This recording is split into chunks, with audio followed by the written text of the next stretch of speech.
Hey there, if you've got an auditing exam coming up, well, you've come to the right place. We are going to break down the absolute core principles, the nature, the objective, and the scope of auditing.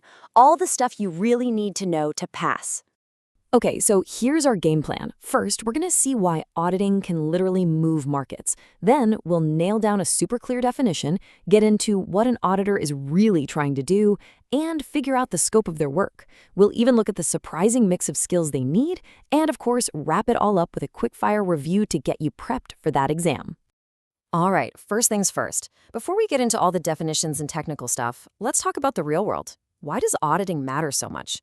I mean, how can it have such a huge impact on everything? So, you've probably seen this happen, right? Some big, famous company releases its annual results, audited and all, and bam, the next day its stock price just plummets. How does a report from an auditor wield that much power? Well, it's because a whole lot of people are counting on that audit to be accurate. We're talking about investors, banks, even the government. They all need to trust those numbers to make massive financial decisions. That audit is basically their seal of approval, their sign of confidence. And if that confidence gets even a little bit shaken, the market, it gets very, very nervous. So, knowing how important it is in the real world, what exactly is an audit? Let's drill down and get ourselves a really precise definition.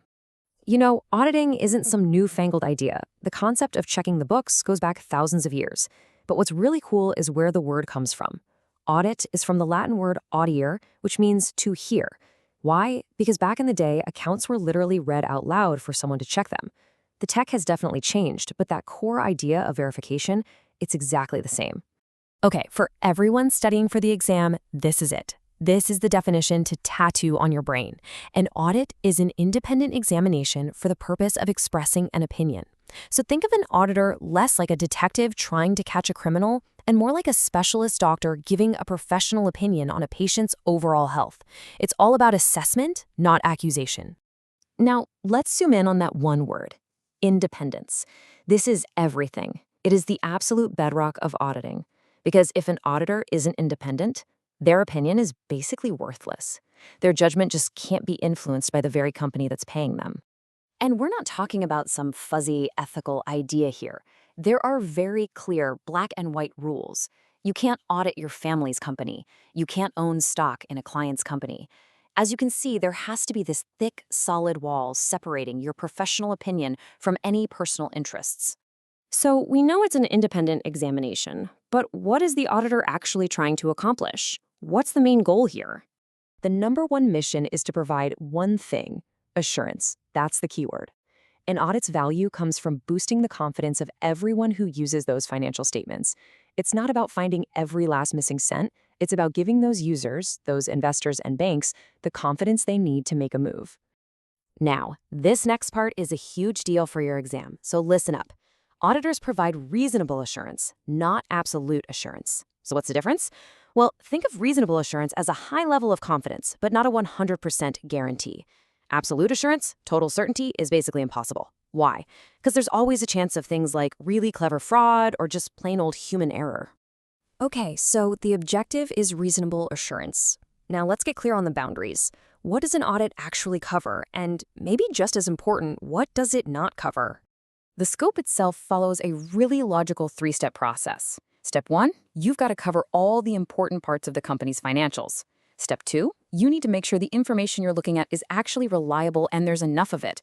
And step 3 is everything presented clearly, according to the official standards. It's a really thorough check.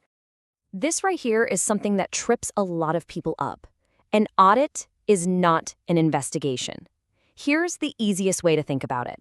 An audit is like a general annual health checkup for a company's finances. An investigation? That's more like emergency surgery to deal with a very specific problem, like if everyone suspects fraud. To do all this stuff, an auditor needs a toolkit of skills that goes way, way beyond just crunching numbers. It's actually pretty surprising. So many people think that auditing is just, accounting on hard mode. But honestly, being an expert in accounting is just the ticket to get in the door. It's the foundation, sure, but it's not the whole building. I mean, look at this. A great auditor has to be a jack of all trades. They need to understand law, economics, data science, even a bit of behavioral science to understand why people might make certain choices in their financial reporting. It's a truly interdisciplinary field. Okay, it's time. The final cram session. We are going to boil everything we just talked about down to the absolute must-know essentials.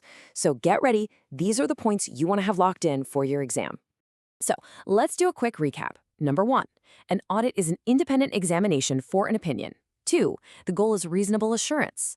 3, the whole point is to boost user confidence. 4, the scope has to ensure info is reliable and disclosed. And 5, an audit is not an investigation.